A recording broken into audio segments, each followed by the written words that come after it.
Bible tells us about many men and women of faith, but one of the most powerful and challenging stories is the story of Job. It is a story of faith, suffering, patience, and ultimately, God's restoration. Introduction. Who was Job? Job lived in the land of Uz. He was known as a wealthy man, blessed with 7 sons, 3 daughters, and great possessions: sheep, camels, oxen, donkeys, and servants. But more than wealth, Job was known for his character. The Bible says in Job 1:1, this man was blameless and upright. He feared God and shunned evil. Job was not perfect, but he was a man who loved God, honored him, and lived with integrity. Satan's challenge. One day the heavenly court gathered before God, and Satan also came among them. God spoke of Job with pride, saying, "Have you considered my servant Job? There is no one on earth like him, blameless and upright, a man who fears God and shuns evil." Job 1:8. But Satan challenged God. He said, "Of course Job honors you. You have blessed him with wealth, health, and family. Take it all away, and he will curse you to your face." God allowed Satan to test Job, but with limits. At first, Job's health could not be touched. The first test, loss of wealth and family. Suddenly, disaster struck. One messenger came saying raiders had stolen Job's oxen and donkeys. Another arrived saying fire had burned his sheep. Another reported that his camels were stolen. And then the worst news came. A storm collapsed the house where Job's sons and daughters were feasting, and they all died in one day. Job's world collapsed. His wealth, his family, his joy, gone. But Job did not curse God. Instead, he fell to the ground in worship and said, "Naked I came from my mother's womb, and naked I shall depart. The Lord gave, and the Lord has taken away. Blessed be the name of the Lord." Job 1:21. The second test, Job's health. Satan was not satisfied. He argued, "Take away his health, and he will surely curse you." So, God allowed Satan to afflict Job with painful sores from head to toe. Job sat among ashes, scraping his skin with broken pottery.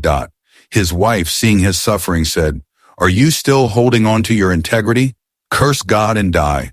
Job 2:9. But Job replied, "Shall we accept good from God and not trouble?" Job 2:10. Even in unbearable pain, Job did not sin with his lips. The visit of Job's friends.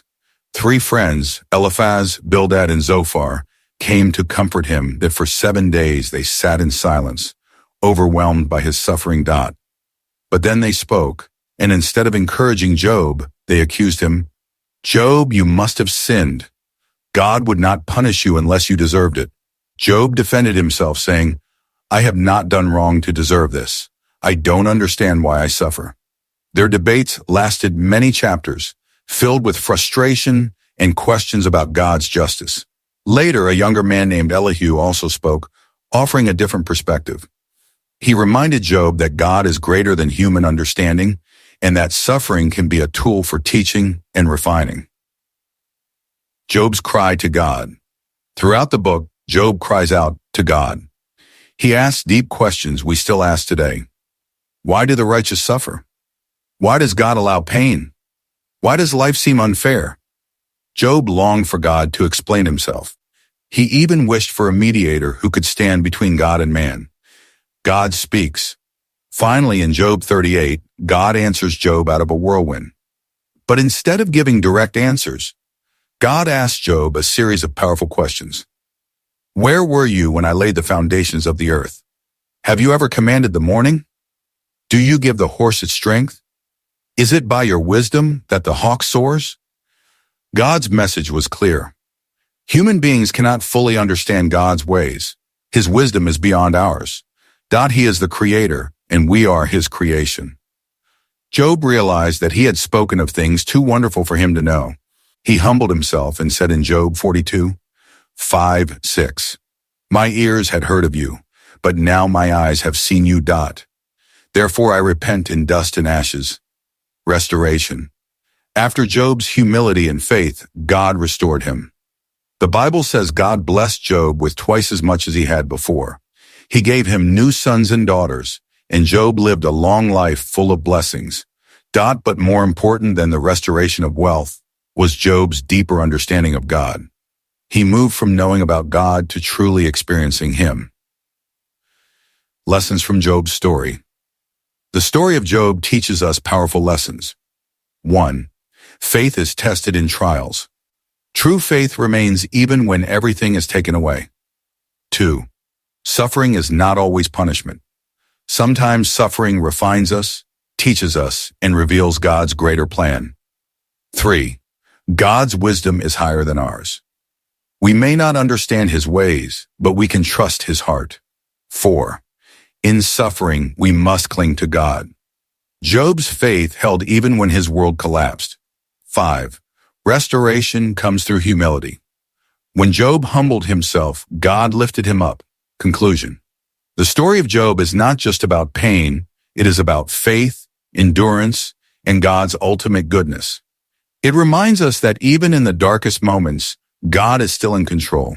Like Job, we may never understand all the reasons behind our suffering, but we can trust that God is with us, that He hears us, and that in the end, He has a plan for our good. As James 5:11 says, "You have heard of Job's perseverance and have seen what the Lord finally brought about." The Lord is full of compassion and mercy. So when life tests you, remember Job. Hold on to faith, because beyond the pain, there is always hope in God. Amen. This channel is subscribe and like. Thanks.